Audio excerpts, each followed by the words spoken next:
el apellido de la A a la F. Y así les voy a ir indicando.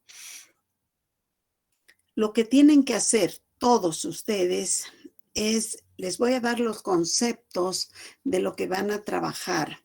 Es individual la tarea y de manera individual la van a llevar y la van a presentar, ¿ya?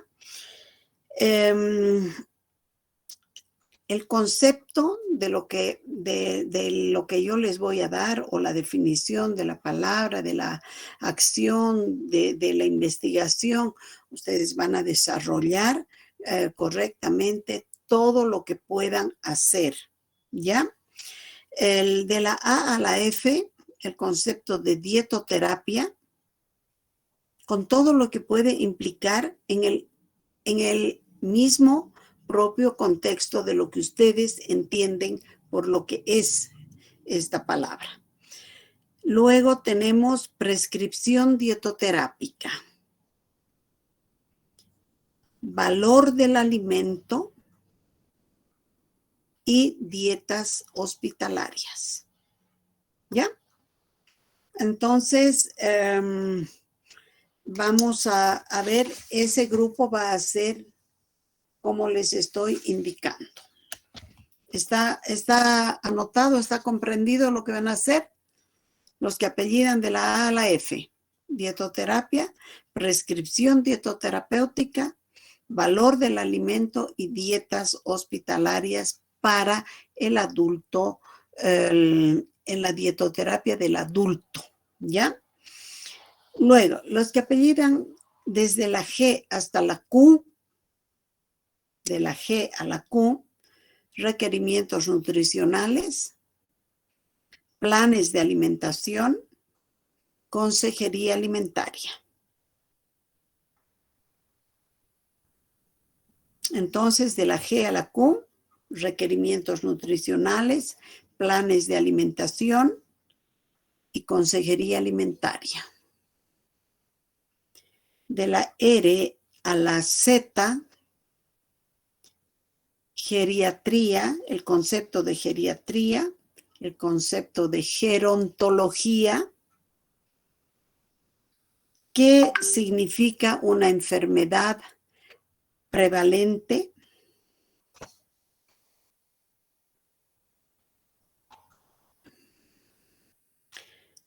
y cómo se determinan las enfermedades prevalentes, qué es prevalencia en general, y también dietas hospitalarias en el caso del paciente geriátrico. ¿Ya? Entonces tenemos esos conceptos a desarrollar, cada uno va a hacer su tarea desde el punto de vista individual. Y el día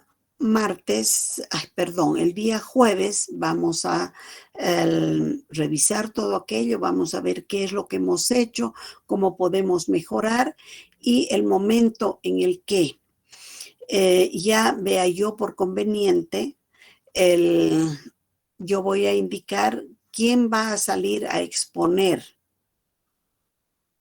Van a exponer cada uno de estos conceptos y no va a ser posible que agarren la hojita frente a la pizarra y de ahí estén copiando, mirando y copiando. ¿Por qué?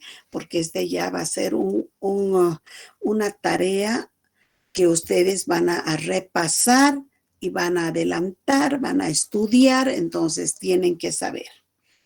La persona que quiera, porque también se puede, yo permito que sí, y lo primero que hago, alguien quiere exponer, les digo.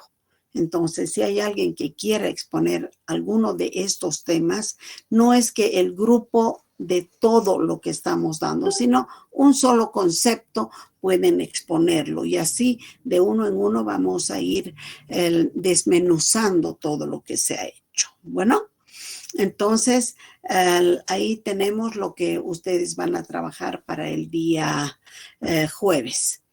¿Hay alguna pregunta sobre esto?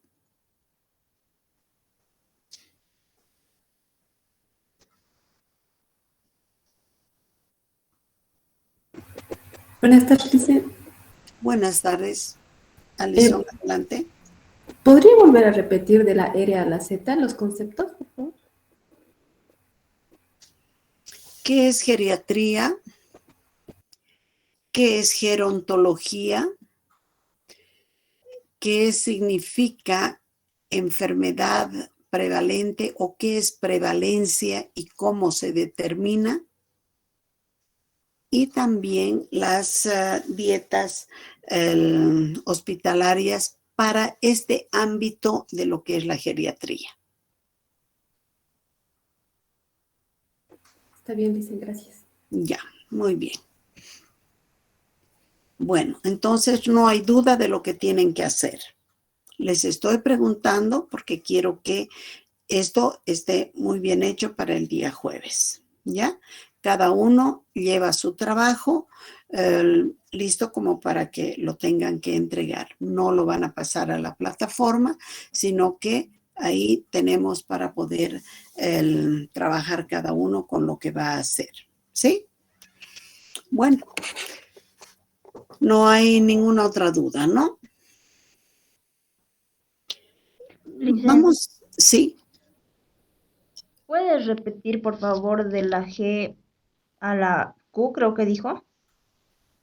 Ay, chicas. Ya, voy a decir una vez más, pero el que llegó tarde a clase, pues no me haga repetir, pregunte por ahí.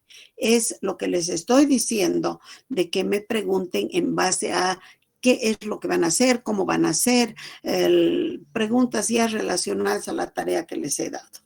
De la G a la Q, requerimientos nutricionales, planes alimentarios y consejería alimentaria. ¿Sí? Tienen Ya, tres. gracias, A licencia. la Q. Requerimientos nutricionales, plan de alimentación y consejería alimentaria. Y bueno, falta que pregunten de la A a la F. Entonces, enseguida, Camila, de la A a la F, concepto de dietoterapia, prescripción dietoterápica, valor del alimento y dietas hospitalarias. ¿Ya? Adelante, Camila. Buenas tardes, licenciada. Respecto a la tarea, bueno, más que todo, si nos podría recomendar, aparte de qué puntos podríamos añadir, aparte de una definición de cada palabra, ¿qué más podríamos añadir? En realidad eso, Camila, va dentro del concepto de cada uno. Ya cada uno de ustedes tiene que ver qué más será importante. No lo hagan amplio, inmenso, pero qué más será de importante en cada uno de estos conceptos.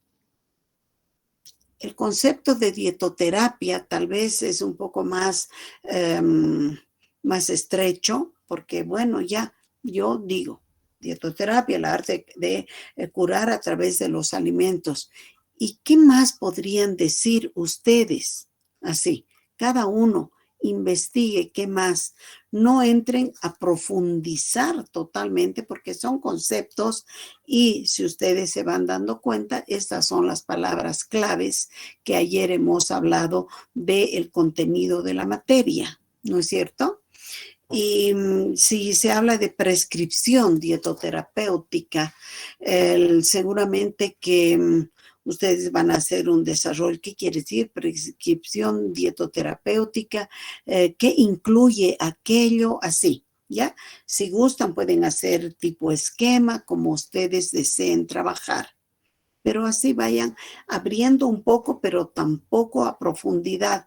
No quiero, por ejemplo, del último grupo que se les pone, o también del anterior grupo, del primer grupo, dietas hospitalarias, que no tengan que desarrollar todas, sino lo que ustedes conocen, lo que ustedes conceptúan. Entonces ahí entramos a decir, ¿qué tipo de dieta se utiliza en los hospitales, en la clínica donde han estado? Tal vez ustedes han tenido algún familiar hospitalizado, entonces, ¿será la dieta blanda? ¿Será esta? ¿Será el otro? Así, ¿ya? Entonces, de esa manera pueden ustedes trabajar esto que van a hacer para el día jueves. ¿Queda entendido? Sí, licenciada, muchas gracias. Ya, listo. Bueno, entonces ahora vamos a ver, bueno, alguien pregunta si el trabajo es para el día jueves. Desde el primer instante lo he dicho, que sí es para el día jueves y que la clase va a ser del día jueves presencial y que no deben mandar a la plataforma porque no lo voy a poner. ¿No es cierto? Entonces cada uno lleva su trabajito para que trabajemos en aula. ¿Ya? Bueno, entonces ahora vamos a compartir el tema que vamos a avanzar hoy día.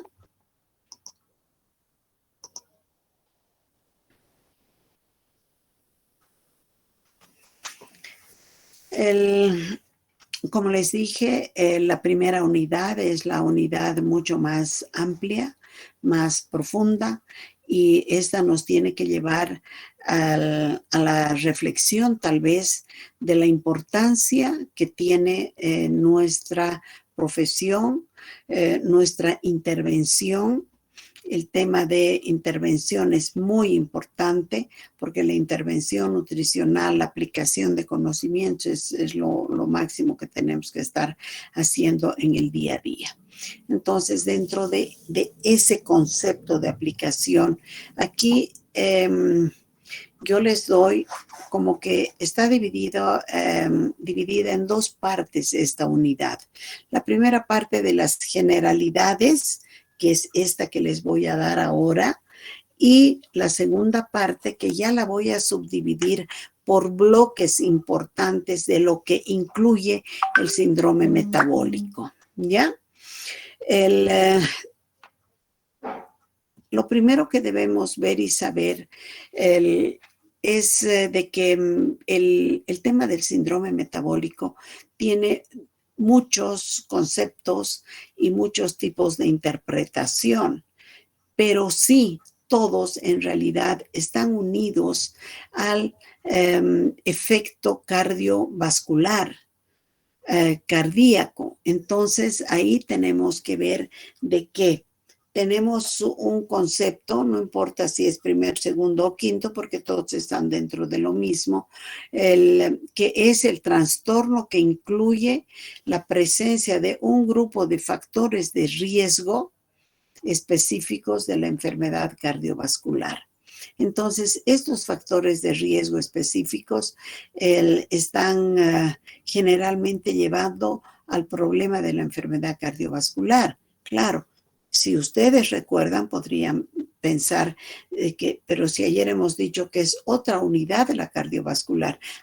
Pero el síndrome metabólico nos lleva con estos factores de riesgo que estamos hablando, nos lleva a la enfermedad cardiovascular que es de gran riesgo de vida. Otro concepto, el concepto metabólico eleva en forma significativa el riesgo a desarrollar. Entonces, primero hemos dicho que lleva a la enfermedad cardiovascular. Ahora, aquí hay otro concepto que lleva el riesgo de desarrollar diabetes, además de la enfermedad cardíaca, y esto como consecuencia a un accidente cerebrovascular. Dense cuenta que si estamos hablando del síndrome metabólico, estamos hablando de algo que realmente es complicado, es peligroso y tenemos que saber cuidar todo lo que para nosotros es importante. Y en realidad, como nutricionistas, debemos trabajar mucho sobre todo esto. ¿Ya?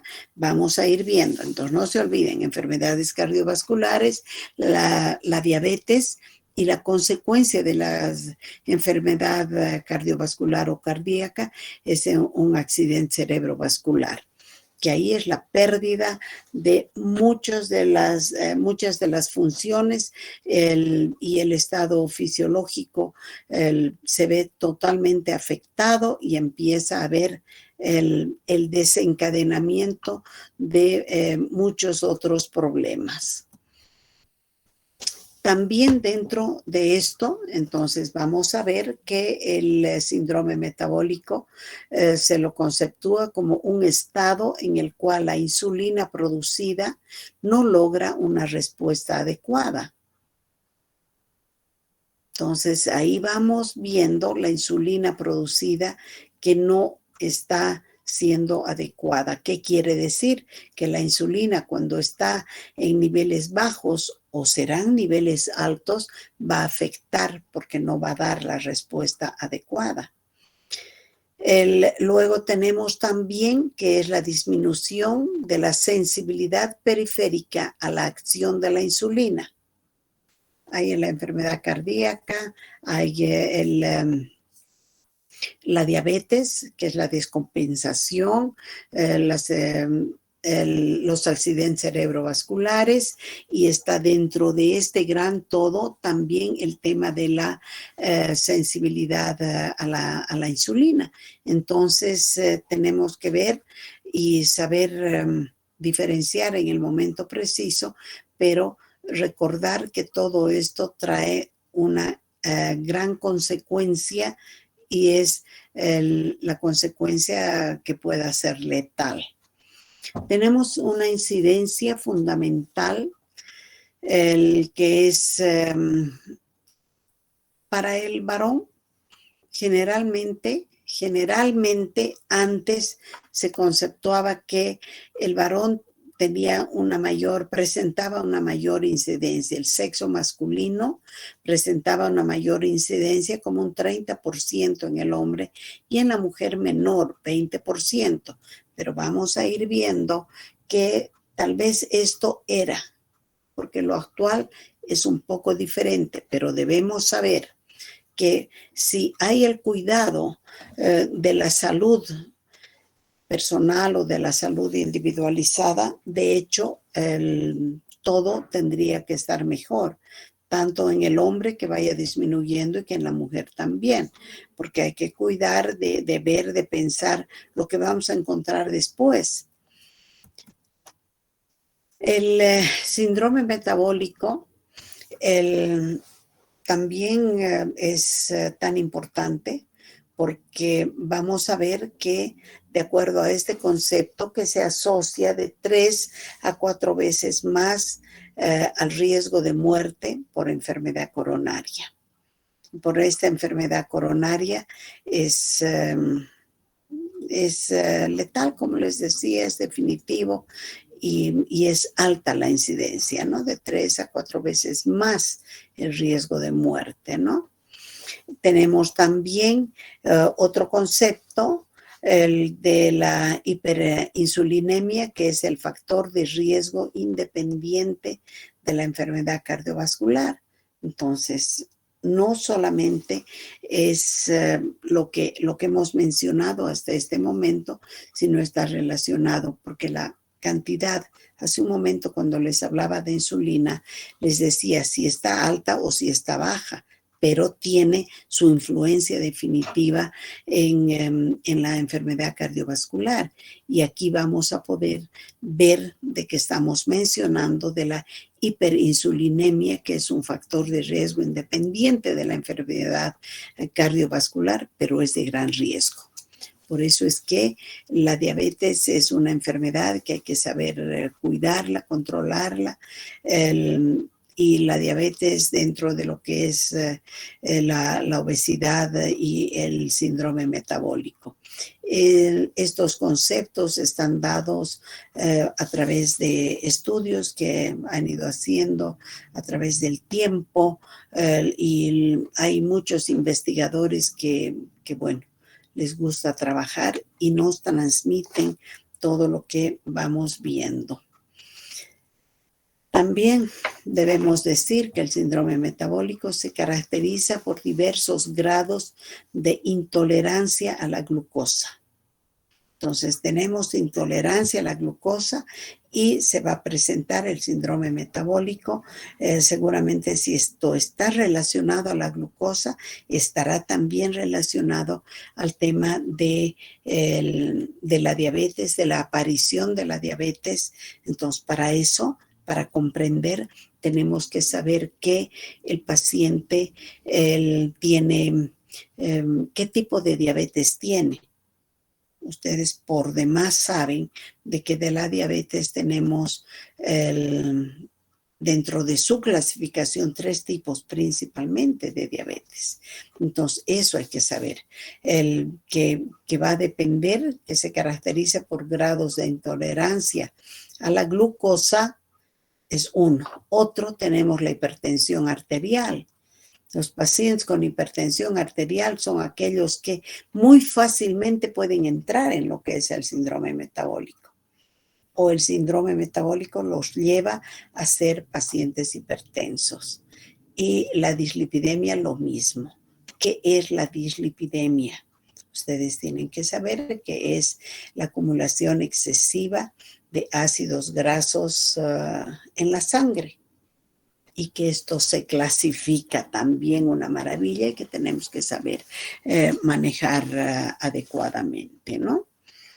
El otro tema es, otro concepto, es el estado de insulinoresistencia y la hiperinsulinemia. Esta unión de insulinoresistencia y de hiperinsulinemia hace de que también nos veamos en problemas. Yo digo nos veamos porque nosotros como profesionales en nutrición tenemos que saber revisar la historia clínica, saber ver qué pasa con este y con este otro paciente, ¿ya?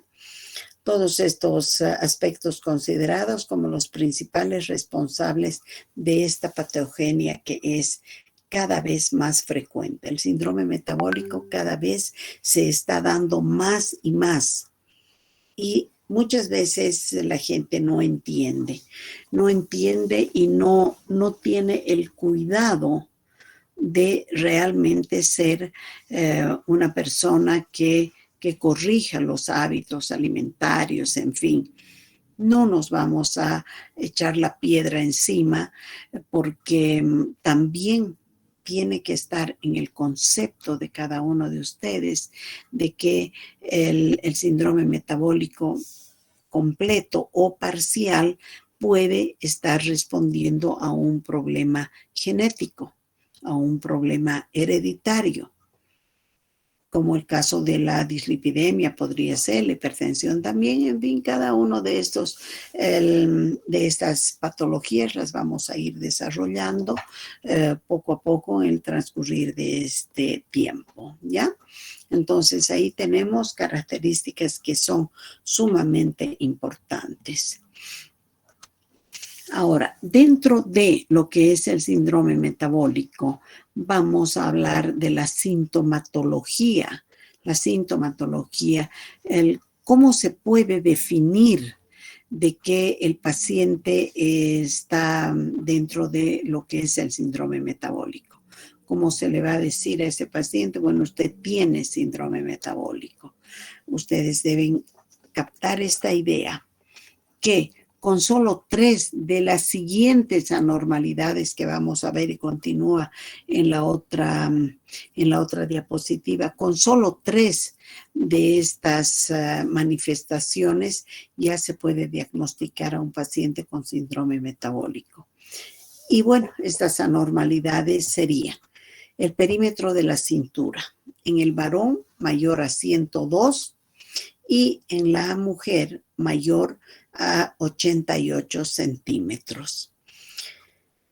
Cuando la presión arterial es alta, porque la presión arterial normal está entre 120 y 75, pero cuando esta presión arterial es mayor y está entre 135 a 85 milímetros de mercurio, entonces sí vamos a pensar que el paciente tiene presión arterial alta y ya es un segundo punto que lo tenemos que conocer.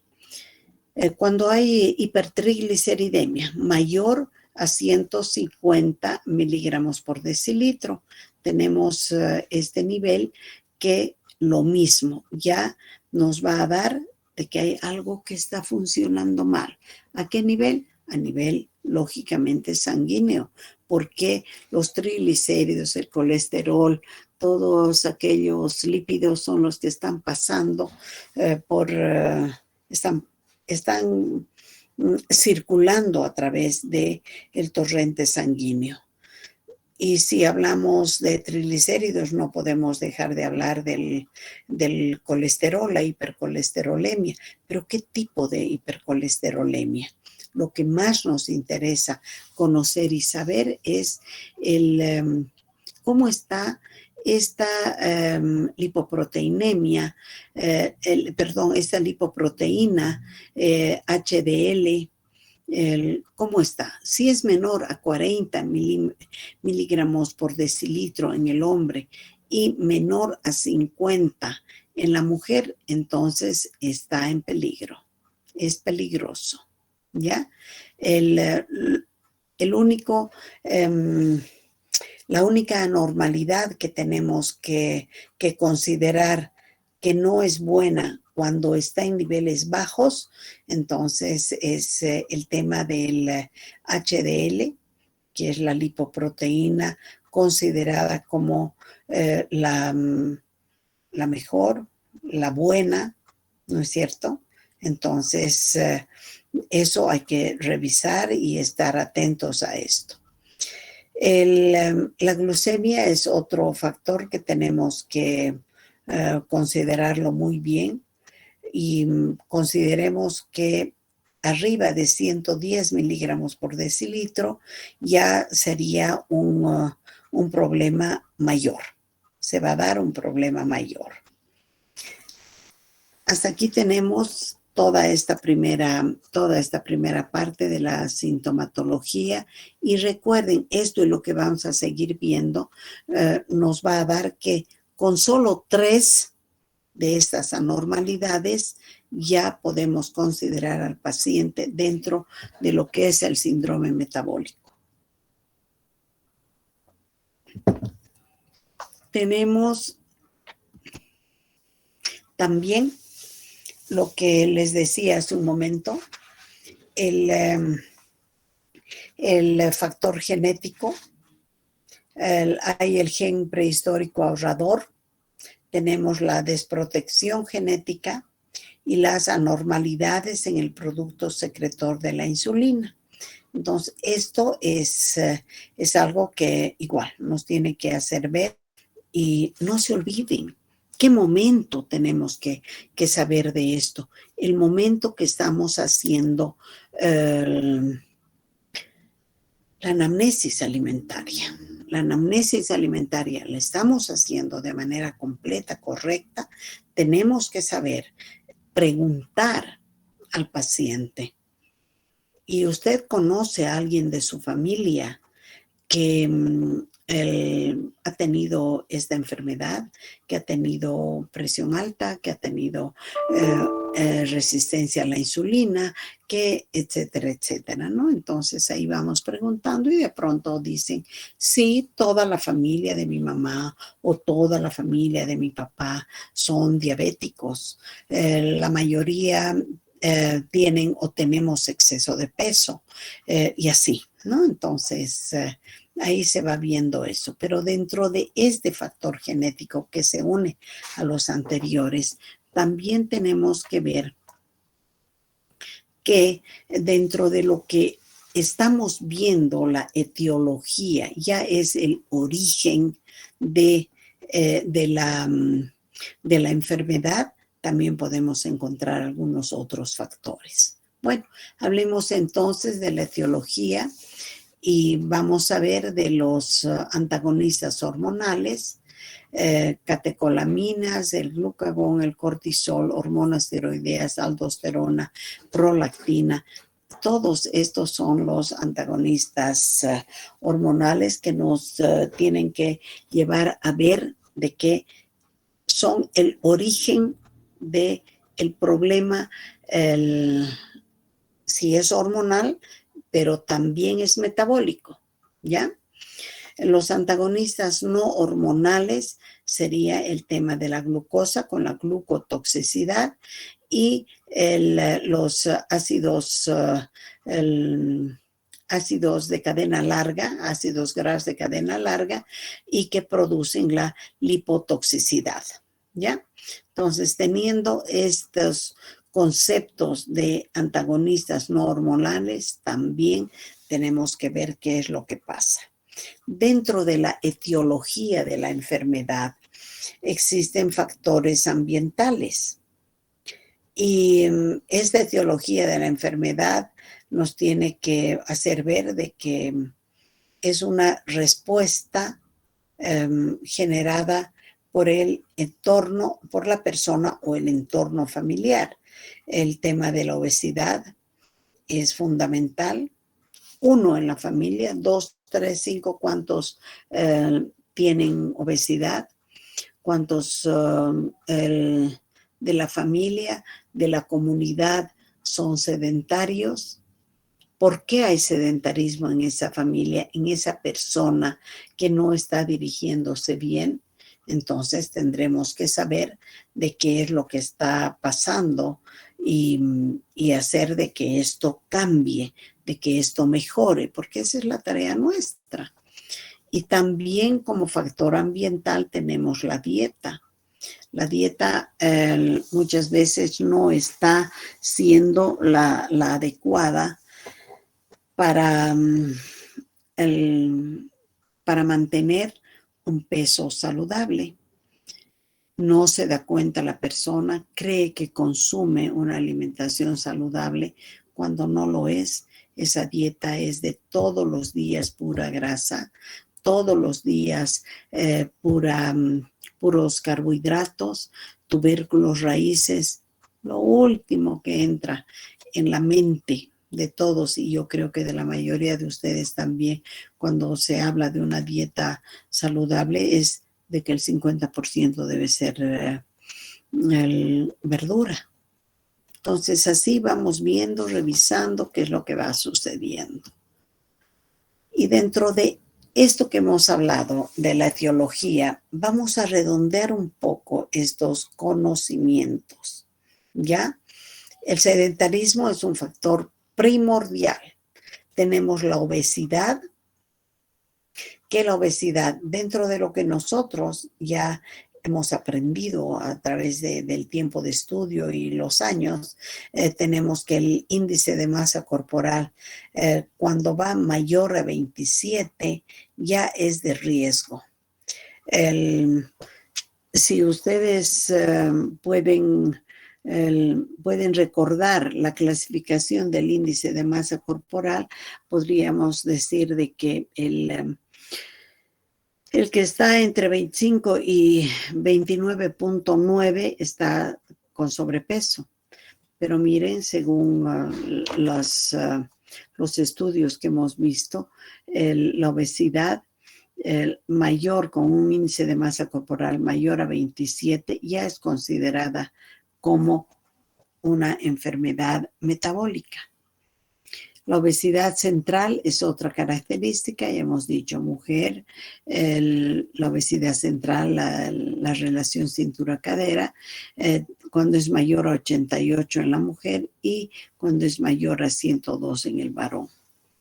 El hiperandrogenismo también dado en las mujeres, problema hormonal, hipoandrogenismo en el varón, la hipertensión arterial, estamos repitiendo, mayor a 130-85 milímetros de mercurio, la insuficiencia renal, la intolerancia a los hidratos de carbono. Es muy importante esto, porque miren, si ahora recién estamos mencionando de la insuficiencia renal, es que realmente hay que tener mucho cuidado. La insuficiencia renal es una enfermedad que no tiene mucho que ver con el síndrome metabólico, pero sí tiene mucho que ver con el tema de la hipertensión arterial, por ejemplo. Entonces ahí se va uniendo, ¿no es cierto? Toda esta sintomatología, esta etiología es la que se va uniendo y estaríamos viendo de que es muy complicado, ¿no? Tenemos los triglicéridos altos, el LDL alto y el HDL, que es el colesterol bueno, cuando está muy bajo, trae el mismo riesgo que el LDL alto. La hiperuricemia también es un factor importante porque hay que saber que va a afectar también a otros órganos que son fundamentales. Cuando hay un aumento del PAI que está relacionado con las citoquinas, entonces esto hace de que tengamos que nosotros ir viendo todo lo que son las características importantes de una dieta saludable, de una dieta buena, y hay que evitar llegar y ver todo lo que estamos revisando y viendo ahora. Tenemos dentro de esto de lo que es el síndrome metabólico, a pesar que antes de pasar a eso, ¿ustedes tienen alguna pregunta hasta este momento de lo que hemos avanzado? Licenciada, buenas tardes. Buenas. Tengo una pregunta respecto a los triglicéridos, que anteriormente se habló de los valores en sintomatología y decía de solo los triglicéridos, que es mayor a 150 miligramos por decilitro. Pero tenía una duda respecto a esto. ¿Puede una persona tal vez delgada, porque hay personas que tal vez comen y no pueden aumentar de peso? O sea, comen y no aumentan, pero si comen cosas grasosas, digamos, en un análisis de sangre, se puede ver en su sangre los niveles de triglicéridos, por más que sea delgada la persona, puede tener un exceso de triglicéridos. Sí, evidentemente, claro que sí. En un análisis de sangre, en un perfil lipídico, en un perfil metabólico, se ve absolutamente todo lo que corresponde, ¿ya? Los triglicéridos, el colesterol, cuáles son sus niveles, y no necesariamente es un supuesto privilegio de la persona que tiene exceso de peso el tener triglicéridos altos, colesterol alto y en fin, todo aquello. También hay personas que son delgadas y tienen hipertrigliceridemia, tienen hipercolesterolemia, pueden tener presión alta, pueden ser intolerantes a la glucosa y así. Entonces, basta con 3 de todo lo que está mencionado en esta sintomatología. Es fundamental, basta con 3 de estas anormalidades para que el paciente sea considerado un paciente con síndrome metabólico y no siendo de alto peso. De un sobrepeso, una obesidad 1, 2, 3, bueno, se puede pensar que debe tener, seguro que tiene que su perfil lipídico esté muy elevado y que esté mal, y seguro. No es así. O sea, no es, como les digo, algo exclusivo del paciente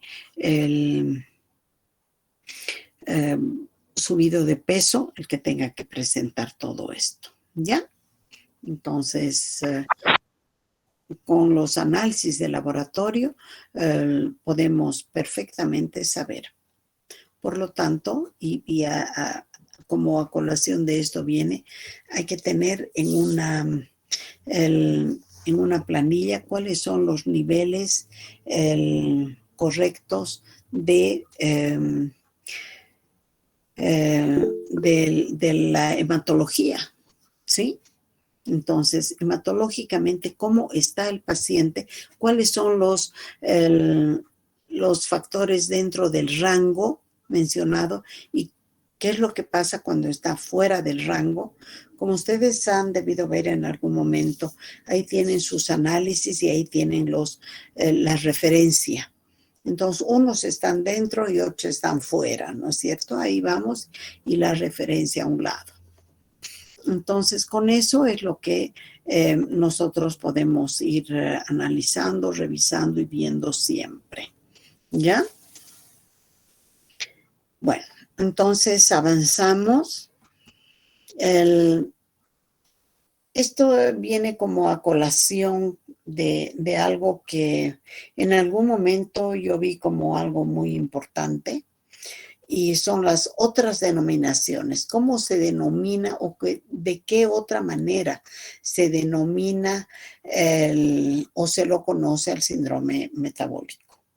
Y ustedes ahí verán, se denomina síndrome X, síndrome de insulinoresistencia y el síndrome plurimetabólico. Cualquiera de estos nombres ustedes pueden encontrar en cualquier bibliografía, y esa bibliografía la tienen que registrar. Ustedes tienen que anotar qué es lo que se hace, qué es lo que no se hace, en fin, y de acuerdo a eso tener todo en orden. ¿Ya? Entonces ahí estamos con eso. De pronto van a estar leyendo y dicen así que el síndrome X no es porque es un X que no se sabe qué síndrome es. El síndrome X es el síndrome metabólico. Cuando hablen de la insulinoresistencia en relación a lo que es el síndrome del insulinoresistencia, entonces que además de tener insulinoresistencia, tendrá ahí esa cintura cadera pues de un número mucho mayor al establecido, y de pronto tiene otros problemas internos de la sangre y hay que verlos, ¿no? Luego vamos a ver de que también es fundamental el que se hable de algunas estadísticas comparativas, digamos, ¿no? Estas estadísticas comparativas se van a dar, y lo que vamos a ver ahora en Estados Unidos, cómo se presenta en los niños también, y en algunas otras particularidades de cada grupo social o de cada grupo familiar. Bueno, ahora con el permiso de ustedes.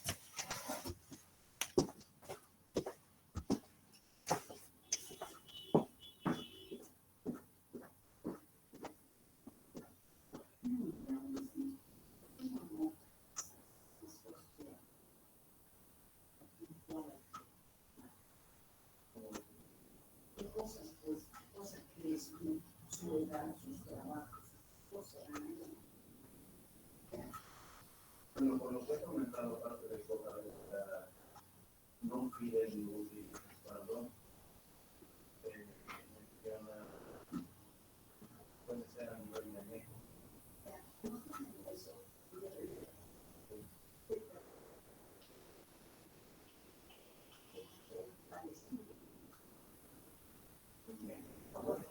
Voy a anotar todo lo que sabes.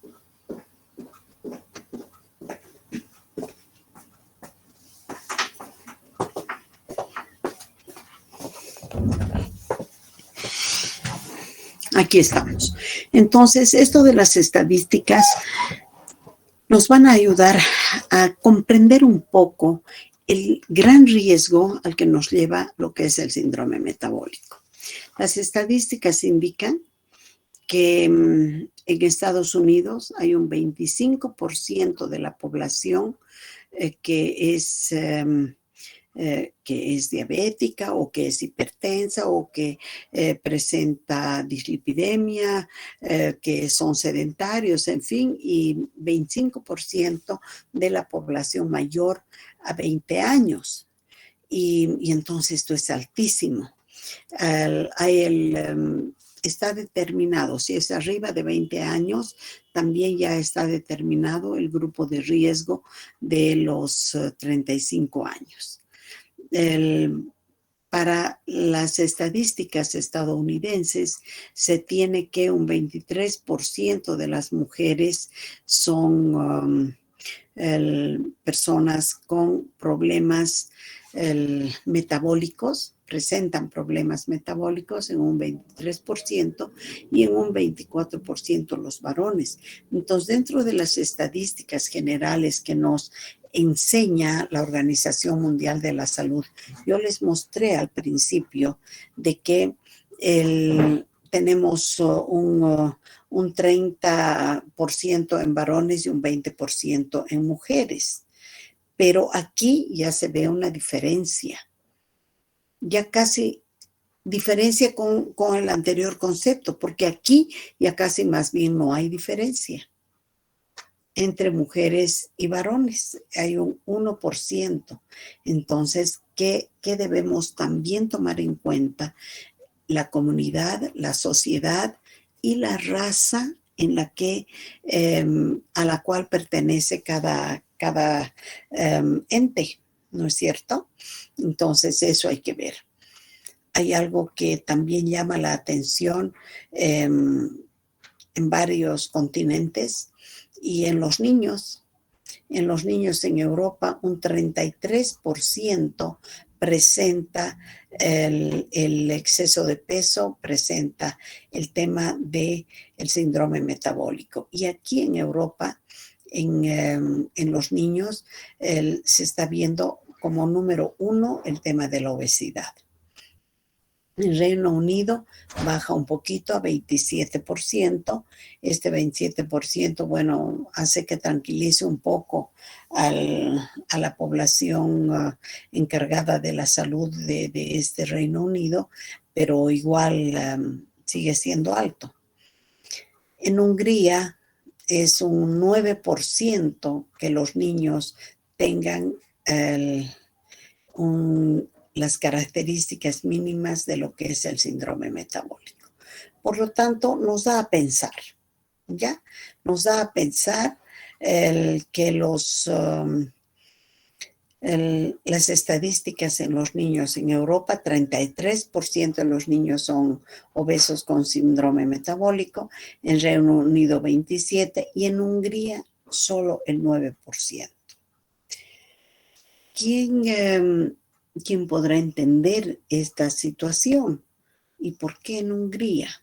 Entonces, ese por qué lo va a estudiar el último grupo, que es el de la R a la Z. ¿Ya? Aumenten la tarea. El tema de Hungría e investiguen por qué será que esto es así. Bueno, también dentro de las estadísticas está indicándose de que los familiares de pacientes diabéticos, cuando más bien un paciente tiene familiares diabéticos, esto está subiendo a un 50% dentro de las estadísticas. Indica que no es la unidad de la familia, que no es el uno, sino que es todo el entorno o todo lo que es el núcleo familiar que debe tener un problema de salud, como lo que se está viendo en relación a la diabetes en este caso. Personas con diabetes que vayamos a encontrar 80 sobre 100, y las personas con intolerancia a la glucosa en un 40% están presentando estas anormalidades, ¿ya? Entonces, este cuadrito es bonito. Este cuadrito lo podemos ir y vamos a tener que irlo viendo de rato en rato, porque es importante el que tengamos que presentar, entender lo que son estas estadísticas y el porqué de lo que estamos mencionando aquí, ¿ya? Ustedes vayan, lean, revisen, que esto tiene que ser también debatido, el tema de las estadísticas, ¿ya? Bueno, las causas de lo que es el síndrome metabólico, vamos a ver que puede ser el aumento de obesidad. Cada vez hay mayor cantidad de obesos en el mundo. El tema del sedentarismo, por las distancias, por la comodidad, por lo que fuera, ya la gente camina poco y mejor si el auto está en la puerta o más adentro para que suban y se vayan en el auto y ya no exijan a su organismo, que ya no exijan a su cuerpo mismo el tener que salir de este sedentarismo. Porque puede ser una persona que trabaja, va y viene todo el día, pero está bien que trabaje, pero lo que fundamentalmente hay que ver es, ¿y por qué no camina? ¿Por qué está con esas características? Entonces el paciente,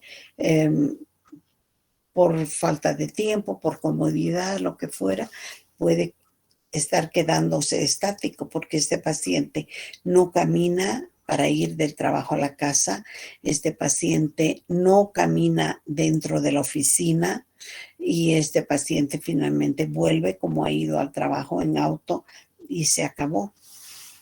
Es importante el tema mental. El tema mental es que tiene que saber de que debe pensar, debe actuar, debe hacer todo, pero muchas veces no llega a captar esto que va como una advertencia para evitar llegar a este síndrome metabólico. Cuando tenemos ahí otra causa que se ha mencionado también antes, es el colesterol. Una hipercolesterolemia es sumamente peligrosa, también como la resistencia a la insulina y la presión arterial del paciente también tiene que estar dentro de la normalidad. Ya dijimos, arriba de 140, 140, 35, 140, 135 sería lo que tiene que estar dentro de los límites, ¿no? Y esta presión arterial hay que cuidarla. El índice de masa corporal, aquí en líneas generales, nos están diciendo que mayor a 30. Eso es lo que nosotros sabemos, eso es lo que hemos estudiado nosotros. Este índice de masa corporal es totalmente definido y dañino cuando ya es mayor a 30. Entonces, mejor poner como que un despertador, una alarma, cuando está el índice de masa corporal por los 27. Hace un rato se me ha bloqueado la presión arterial. Es hipertensión con 135 a 70 a 85, ¿no es cierto? Eso es lo que hemos aprendido y eso es lo que sabemos para poder ver como causa de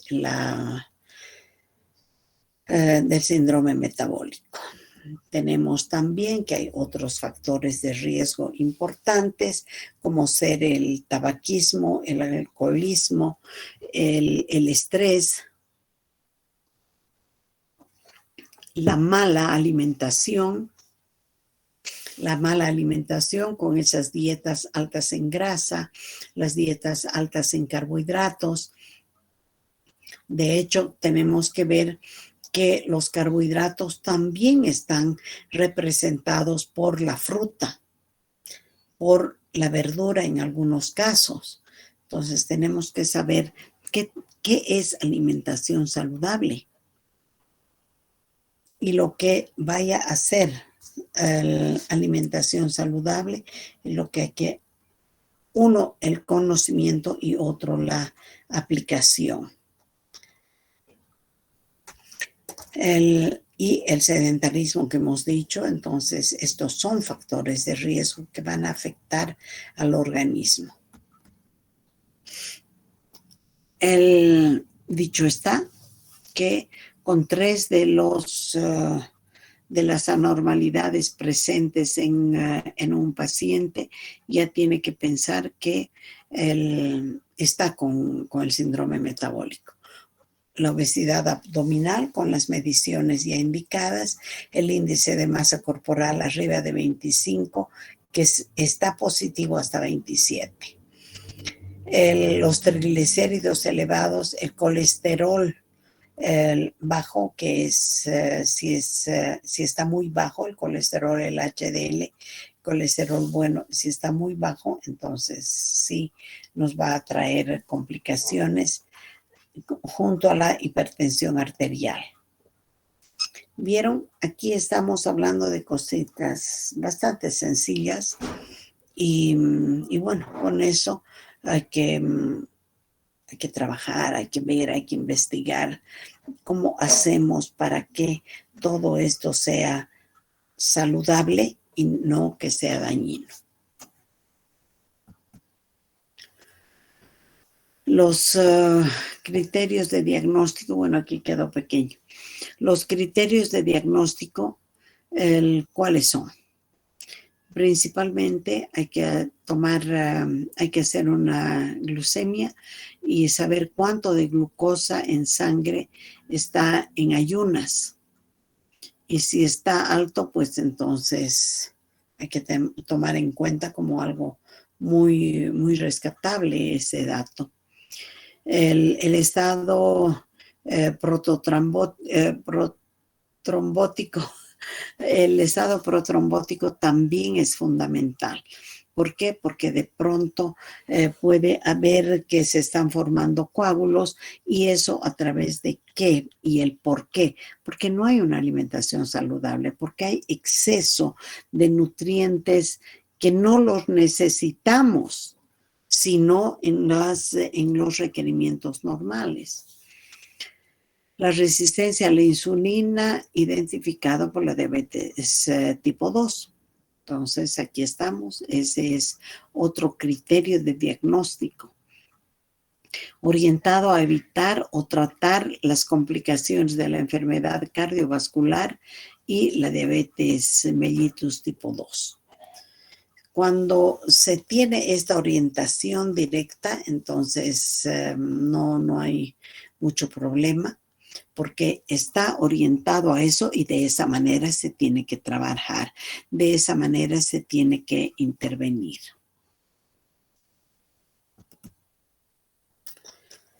Por lo que el tratamiento alimentario nutricional para este caso es fundamental, donde el tratamiento alimentario nutricional nace en lo que es la prevención. A ver, ¿alguno de ustedes sabe lo que es prevención?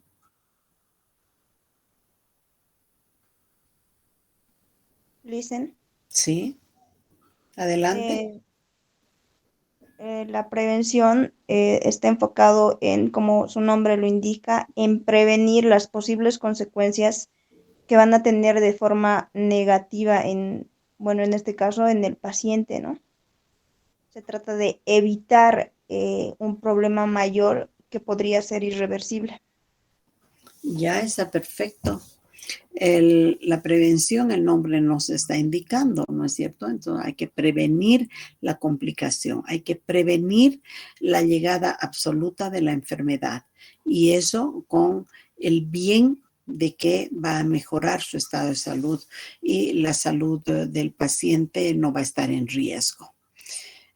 Vamos a ver el plan alimentario que tiene que estar muy bien controlado por el paciente, por su nutricionista, por su médico, por quien corresponda hacer esto. Dentro de este tratamiento tenemos el ejercicio. No podemos dejar de lado el ejercicio, no podemos hacer de que nuestros pacientes estén ahí. Si estamos observando y el sedentarismo es un problema, no podemos dejarlos sin que salgan. Pues que salgan, que se cuiden y de esta manera hacer de que el paciente esté protegido, que su salud esté protegida. Si el plan alimentario está adecuado a lo que es una alimentación saludable, estamos haciendo prevención, ¿ya? El ejercicio es parte de aquello. No puede haber solo un bloque. En este caso son 3 bloques importantes. Uno es la dieta, otro es el plan alimentario y otro es el ejercicio. Por lo tanto, dentro de lo que es la dieta, porque el concepto de hacer dieta no sé. Entonces hay que entender si es la dieta, si es una alimentación saludable, si qué es a esto que tenemos que ver, ¿ya? También el tratamiento alimentario nutricional nos lleva a ver de que el tratamiento medicamentoso es fundamental. La metformina está recomendada para pacientes que tienen un nivel de glucemia cerca a los 80, ¿ya? Y si tenemos, no, pero eso está bien. Entonces, si hemos dicho que cuánto tiene de peso, cómo está, tenemos que ir viendo. 88 de cintura cadera en la mujer, 102 en el varón. ¿Qué es lo que se tiene que ver?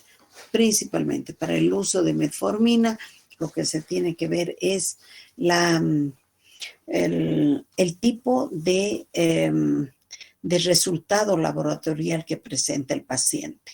Si tiene una glucemia mayor o igual a 110, ya de hecho debe servirse, debe tratarse médicamente con metformina. Y las glitazonas son otras parecidas que sirven también en las mismas circunstancias.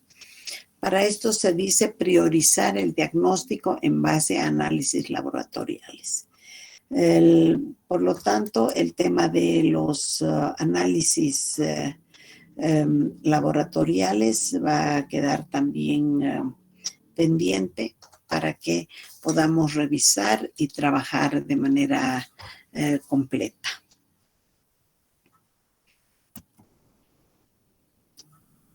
Si hemos comenzado hablando del tratamiento dietoterapéutico, aquí en la anterior hemos hablado tratamiento alimentario nutricional, prevención, plan alimentario, ejercicio y la medicación. Todo está regido, como ustedes verán, a priorizar diagnósticos en base a los análisis laboratoriales. Y bueno, entonces nuestro tratamiento dietoterapéutico tiene que estar muy bien basado en esto que es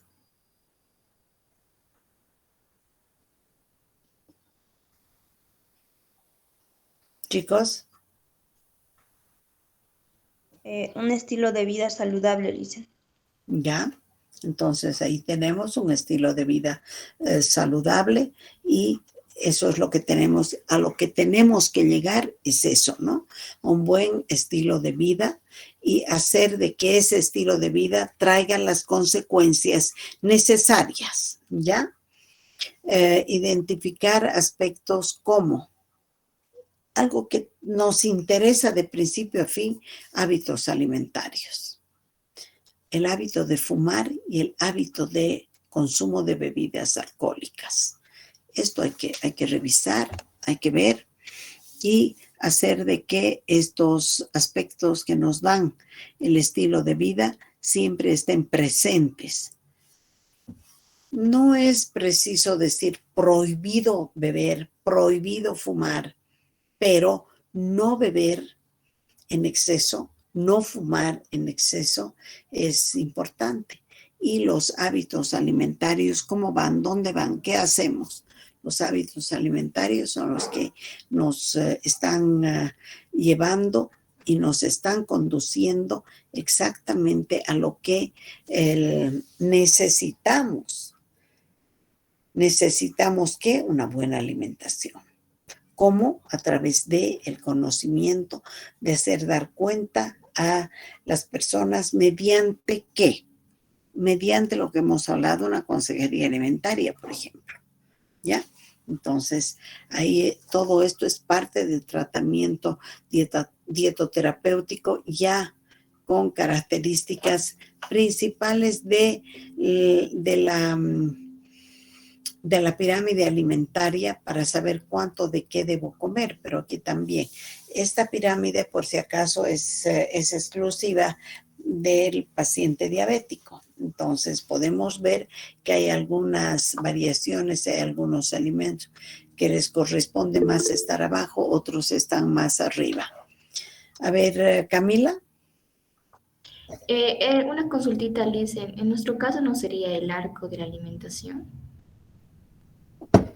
Tenemos varios. Tenemos el arco de la alimentación también, que en realidad sería lo último que hemos revisado y hemos visto, ¿no? Pero dentro del arco de la alimentación también podemos manejar. Yo, más que todo por la parte didáctica, prefiero mostrarles la pirámide alimentaria, pero sí podemos manejar el arco de la alimentación, como también que podemos manejar los 3 grupos de alimentos, los alimentos protectores, los energéticos y los reparadores. Entonces, son 3 grupos en una esfera. Tenemos entonces el arco de la alimentación y también tenemos la pirámide, ¿ya? Entonces, sí está bien, se puede considerar así. Hábitos alimentarios, el hábito de fumar y de las bebidas alcohólicas es todo lo que tenemos que principalmente cuidar. Pero ¿qué implica todo esto? Todo esto implica de que es muy importante el saber de los hábitos alimentarios del paciente. El paciente puede tener los hábitos saludables deplorables y no tener muchas manifestaciones clínicas o síntomas de lo que es el síndrome metabólico, pero muy bien que puede suceder también lo contrario. Entonces, eso es lo que se tiene que ir viendo y analizar. Hábitos alimentarios mediante lo que es el concepto de la anamnesis alimentaria.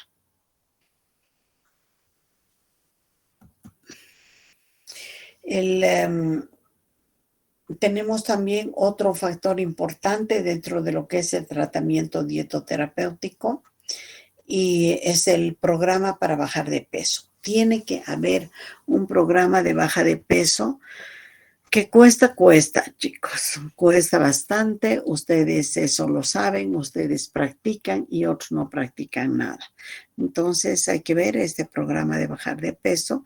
Está relacionado con el arco, con el círculo o con la pirámide alimentaria, pero aquí es importante ver de que en base a estos conocimientos hay que hacer un programa de reducción de peso, donde esa reducción debe ser del 5 al 10% de peso, que puede afectar favorablemente en el transcurso de. Entonces, ustedes me pueden decir, ¿y esa reducción de 5 al 10% es para quiénes? ¿Cómo es? Entonces, aquí yo les digo que del 5 al 10% de peso va a bajar, porque no es lo mismo una persona que tenga 35 kilos y que pese y que sea de edad de 35 también. No es lo mismo que hablar de un paciente de 120 kilos con 35 años, ¿no es cierto? Entonces, eso es lo que hay que ver dentro de las generalidades, el porcentaje de peso. Y cuando hay disminución de peso, también pensemos en que se tiene lo principal que va a bajar de peso, pero también va a estar controlado con el tema de la presión arterial.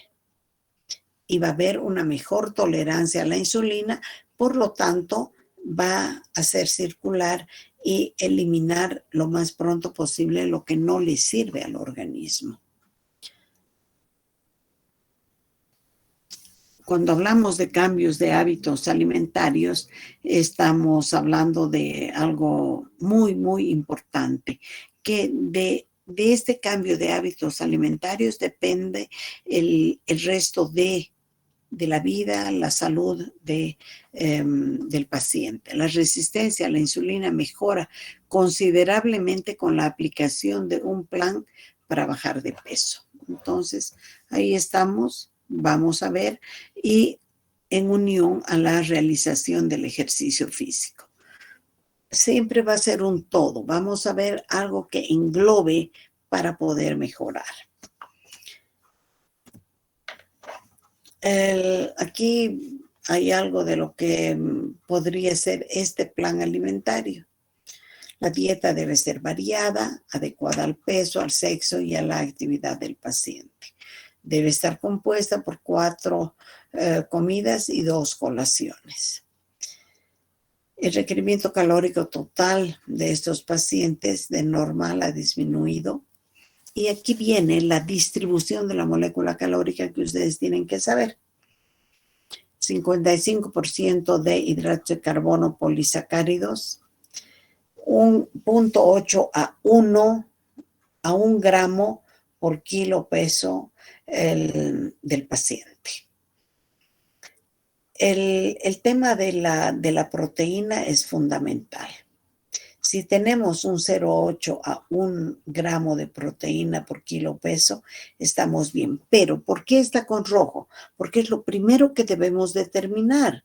Vamos a determinar la cantidad de proteína en cantidad de gramos y también en porcentaje el que le va a corresponder a la distribución de la molécula calórica. Y cuando está distribuida esta molécula calórica de manera correcta, entonces será que vamos a cumplir con este 55% de hidratos de carbono, ya que tienen que ser polisacáridos, sí, pero este 35% será suficiente. Habrá que ver por qué. Los carbohidratos y las grasas son las que rellenan el resto del plato, porque es lo más importante la proteína. En este caso, 0.8 a 1, que podríamos pensar de que está saludable, ¿no es cierto? Pero de repente que ese porcentaje no nos está asegurando, es muy bajo, es muy alto. ¿Qué tipo de complicación tiene el paciente? Puede ser de que este paciente no esté trabajando correctamente y de pronto tenga una baja de la glicemia, que tenga que ver de que 25% de grasa no sirve para nada. No, señor, todo sirve. Entonces, aquí estas son las características importantes de la dieta para el paciente diabético. Las dietas tienen que estar relacionadas con una buena capacidad de fibra en el organismo. Y como ustedes decían en la clase el día jueves anterior, pero si se tiene que 5 o 6 gramos son la cantidad correcta del aporte de grasa, tenemos que tantos gramos, tanto porcentaje, muy poco, muy alto. ¿Dónde estamos? Primero vemos cuánto le corresponde a la proteína. La dieta hiposódica también necesita mayor cantidad de sodio en algunos casos, pero en algunos casos mínimo 5%, y en el 95% tiene que bajar la cantidad de sal. Entonces, ahí vamos viendo estas dietas hiposódicas, todo se va uniendo. Entonces, no solamente cuando hablemos de fibra es por diarrea, ¿ya? Y de la hiposódica no solo en la dieta media, es que ahí nos vamos a quedar, tenemos que ver. Tenemos que ver qué es lo que el paciente, si cumple o no cumple con todo lo que está indicado. Luego tenemos algunas consideraciones importantes. El ayuno puede lograr un buen descenso de peso, pero se pierde grasa y músculo a la vez. No sé cuántos de ustedes estarán ya en los gimnasios y en todo, entonces ellos deben saber un poco más al respecto de esto. El ayuno puede lograr un buen descenso de peso, claro. Si uno no come, si uno ayuna mucho tiempo, entonces tiene que ver que el descenso de peso va a ser tal vez más rápido, pero de mayor riesgo. Las dietas líquidas sin supervisión nutricional no son una solución a largo plazo para la reducción de peso. Vean ustedes, entonces también las dietas de moda no son las mejores, son de riesgo también, ¿ya?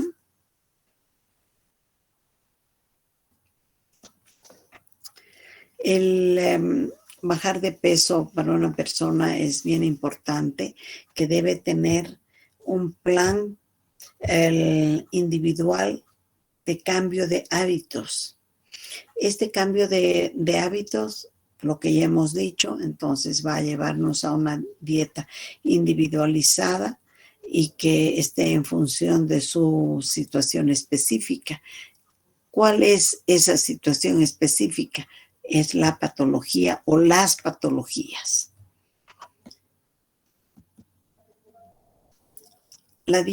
Si la dieta no funciona, evidentemente se tiene una última opción para corregir el peso de la persona y en este caso sería una cirugía bariátrica.